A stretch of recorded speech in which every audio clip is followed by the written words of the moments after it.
Hello दोस्तों, तो ये आपको जो स्क्रीन पे दिख रहा है ये एक ऑफ़र है जो आपके लिए है 25 जुलाई तक। तो अगर 25 जुलाई तक अगर आप एक जो नया बैच बन रहा है क्लास 9th और क्लास 10th का, खासकर इंग्लिश सब्जेक्ट के लिए, इंग्लिश और इंग्लिश ग्रामर के लिए अगर आप उसमें ज्वाइन होते हो तो आपका जो एक तरीके से जो फीस है वो आधी लगभग हो जाएगी। अगर आपको ये ऑनलाइन क्लासेस ज्वाइन करनी है तो ऊपर दिए गए लिंक पे क्लिक करोगे तो पूरा वीडियो है, उसमें आप पूरा डिटेल जाकर वहाँ पर देख सकते हैं और समझ सकते हैं। सो प्लीज़, अगर आपका नया सिलेबस आपने स्टार्ट किया और अभी तक आपने कुछ बेसिक चीज़ें ही स्टार्ट की हैं तो आप प्लीज़ इस क्लास को ज्वाइन करें और देखें कि क्या क्या एक्सपीरियंस आप गेन कर पाते हैं। बहुत अच्छा तरीके से आप कर पाओगे और मैं आशा करता हूँ कि अगर आप सब कुछ सही तरीके से फॉलो करोगे तो आपके जो नंबर्स हैं वो 90+ हो जाएंगे। मैं ये तब कह रहा हूँ जब आप सभी बातें फॉलो करोगे। ज़रूर जाके वो वीडियो देखें। अब हम बात करेंगे इस वीडियो की। इंग्लिश से रिलेटेड सभी जानकारियों के लिए चैनल को सब्सक्राइब करें और बेल आइकन को भी क्लिक करें फॉर मोर इन्फॉर्मेशन।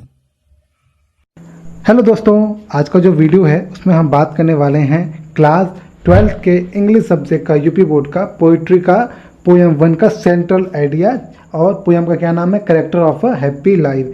इसका अगर आपको एक्सप्लेनेशन जानना है, हिंदी एक्सप्लेनेशन, तो आप ऊपर दिए गए लिंक पे क्लिक करोगे तो आपको वो वाला हिंदी एक्सप्लेनेशन मिल जाएगा। अब हम बात करने वाले हैं सेंट्रल आइडिया, वो भी इंग्लिश और हिंदी दोनों के साथ। चलिए अब हम स्टार्ट करते हैं सेंट्रल आइडिया।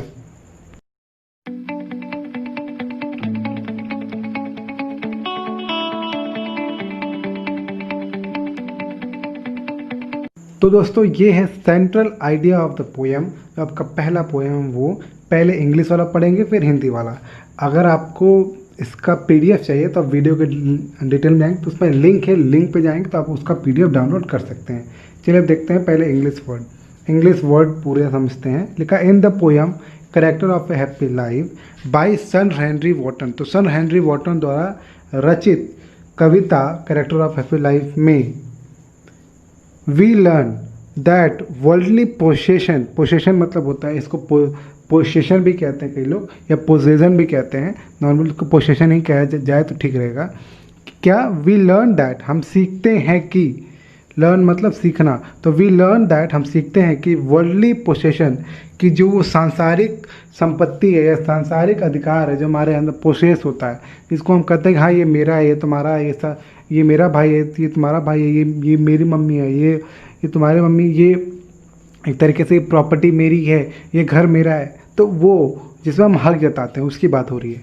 वी लर्न हम सीखते हैं दैट वर्ल्डली पोसेशन जो सांसारिक जो हम अधिकार जताते हैं, एंड वर्ल्डली सक्सेस और सांसारिक जो सफलता में मिलती है, संसार के हिसाब से जो हमें सफलता मिलती है, are not necessary for a happy life. ज़रूरी नहीं है कि वो एक खुशहाल जीवन हो। बहुत सारे एग्जाम्पल आपके सामने आ सकते हैं। जैसे कई बड़े बड़े लोग जो बहुत अमीर हैं वो क्या होते हैं, वो दुखी होते हैं, वो डिप्रेशन में चले जाते हैं, वो एकदम मायूस हो जाते हैं, वो अपने लाइफ से खुश नहीं होते। खूब अमीर इंसान सोचो, उनके पास पोसेशन होता है, वर्ल्डली पोसेशन मतलब बहुत सारी संपत्ति होती है और सक्सेस भी होता है, लेकिन वो लोग भी, कई लोग ऐसे हैं जो आप जानते होंगे जो बहुत कमाई कर भी क्या वो बाद में उन्होंने या तो आत्महत्या कर ली या तो वो बहुत ज़्यादा दुखी हो गए और उनका लाइफ बहुत ख़राब चला है ना।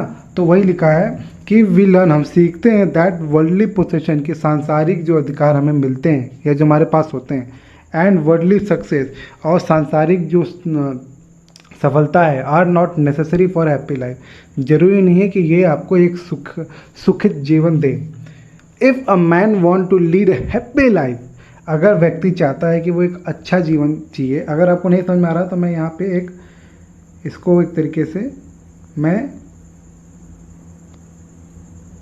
हाईलाइट कर दे रहा हूँ तो आपको समझ में आ जाएगा। क्या लिखा है, दूसरी लाइन पढ़ रहा हूँ मैं। If a man wants to lead a happy life, अगर इंसान या व्यक्ति चाहता है, वॉन्ट्स मतलब चाहता, और लीड मतलब नॉर्मली जीवन को जीना, तो यहाँ जीवन को जीने का मतलब है कि if a man wants to lead happy life, कि यदि एक व्यक्ति मतलब अपना ज़िंदगी, अच्छा ज़िंदगी, खुशहाल ज़िंदगी जीना चाहता है, he should avoid all temptation and fear, उसको सभी प्रकार का जो एक तरीके से लाभ होता है, एक तरीके से बोलते हैं ना लोभ, लालच, तो वही टेम्पटेशन मतलब वही लालच, किसी को देखकर आपको अंदर टेम्पटेशन आता है कि मुझे ये लेना है, मुझे वो लेना है, मुझे ये कार अच्छी लग रही है, मुझे ये कार लेनी है।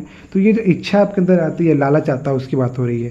लिखा है if a man want to lead a happy life, अगर इंसान चाहता है कि वो एक खुशहाल जीवन व्यतीत करे या जिए, he should avoid all temptation and fear, उसे सभी प्रकार के लालच और डर से मुक्त होना चाहिए।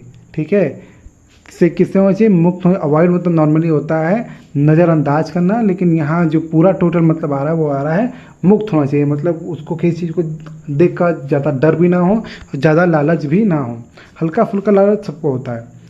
ही शुड बी प्योस, प्योस मतलब होता है पवित्र, एकदम मतलब एकदम पवित्र, जैसे गंगा होती है हमारी, तो we should pious, sorry he should pious, वो पवित्र होना चाहिए।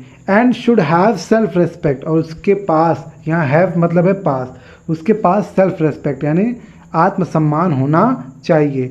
और एंड सेल्फ पोसेशन, और क्या होना चाहिए? और उसके पास एक तरीके से खुद को, मतलब खुद का अधिकार, अर्थात स्वामित्व तो इसे बोलते हैं कि खुद पर हक होना, ठीक है, वो होना चाहिए उसके पास। ठीक है, उसको बोलते हैं स्व अधिकार भी आप कह सकते हो, स्वामित्व भी कह सकते हो, खुद पर अधिकार होना, है ना। कई लोग को खुद पे अधिकार नहीं होता है, खुद पे कंट्रोल नहीं होता है, तो वो बह जाते हैं, किसी न किसी भावनाओं में बह जाते हैं।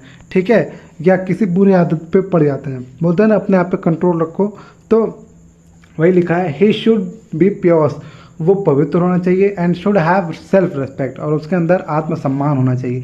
ये नहीं कि आत्मसम्मान है नहीं, कई लोग बोलते हैं ना अपना आत्मसम्मान बेच दिए हो क्या, मतलब कुछ भी करोगे, है ना, कुछ बेईमानी करोगे, कुछ भी करोगे, तो वही लिखा पवित्र होना चाहिए, बेईमानी नहीं करना चाहिए। और क्या लिखा है? एंड सेल्फ पोसेशन, और उसके अंदर खुद का एक तरीके से स्वामित्व होना चाहिए कि वो खुद पर कंट्रोल कर सके, वो वाली बात। फिर लिखा है, लास्ट लाइन में पढ़ने जा रहा हूँ, थर्ड लाइन का लास्ट में एकदम लिखा है ना, कॉमन वाइसेस, वाइसेस मतलब यहाँ मतलब है कि बुराइयाँ, है ना। तो क्या लिखा है? यह एक तरीके से गलत चीज़ है।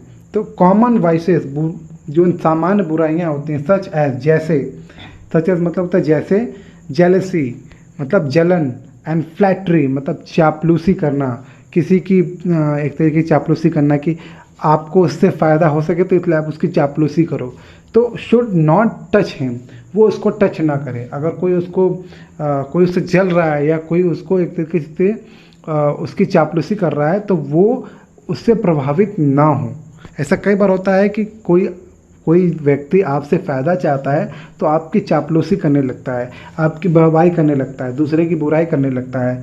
तो अगर आप सच्चा जीवन जीना चाहते हो तो आपको ये सब चीज़ें छू नहीं सकती या छूनी नहीं चाहिए, क्योंकि अगर देखो, अगर आप किसी की बहवाई सुनोगे, अपनी बहवाई सुनोगे, तो नॉर्मली जो आपकी बहवाई कर रहा है वो दूसरे की बुराई करेगा ही, और आपके अंदर एक जलन का भावना अपने आप पैदा हो जाएगा। ठीक है, तो इसीलिए कहा जाता है कि चापलूसी के चक्कर में ना पड़िए। इसीलिए इस पोयम में भी जो हेनरी वॉटन है वो यही कहना चाह रहे हैं कि एक जीवन जीने के लिए हमें ये सब चीज़ें एक तरीके से इस सब चीज़ों के प्रभावित नहीं होना चाहिए। चलिए अब इसका हिंदी देखते हैं। लिखा है, सर हेनरी वॉटन द्वारा रचित character of a happy life कविता में हम सीखते हैं कि सांसारिक अधिकारों और सांसारिक सफलता एक खुशहाल जीवन के लिए ज़रूरी नहीं है।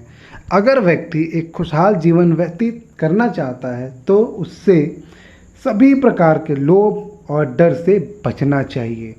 वो पवित्र होना चाहिए और उसके पास स्वाभिमान और स्वाधिकार, जिसे जो बता रहा था, सेल्फ पोसेशन जो बता रहा था, वही होना चाहिए।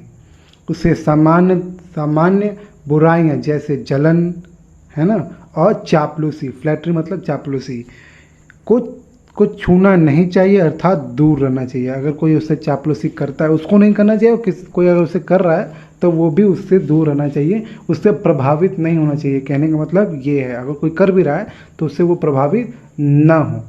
ठीक है, तो ये है एक सच्चा, मतलब अगर आपको सच्चा खुशहाल जीवन जीना है तो आपको ये सब चीज़ें करोगे तो आप एक सच्चा खुशहाल जीवन जियोगे, ऐसा पोएट कहते हैं। और ये लगभग सही बात है।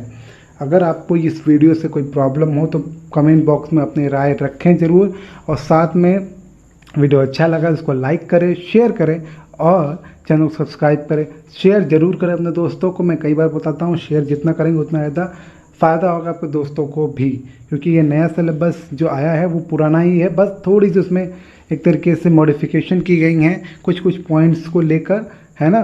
तो वो मॉडिफिकेशन एकदम लगभग मान लीजिए कि 99% आपका पुराना वाला ही है, ठीक है। तो इसी के साथ हम वीडियो को एंड करने जा रहे हैं। अगर कोई प्रॉब्लम हो तो आप कमेंट बॉक्स में क्वेश्चन पूछ सकते हैं। आपने ये वीडियो देखा उसके लिए आपका बहुत बहुत धन्यवाद। Thank you so much for watching this video.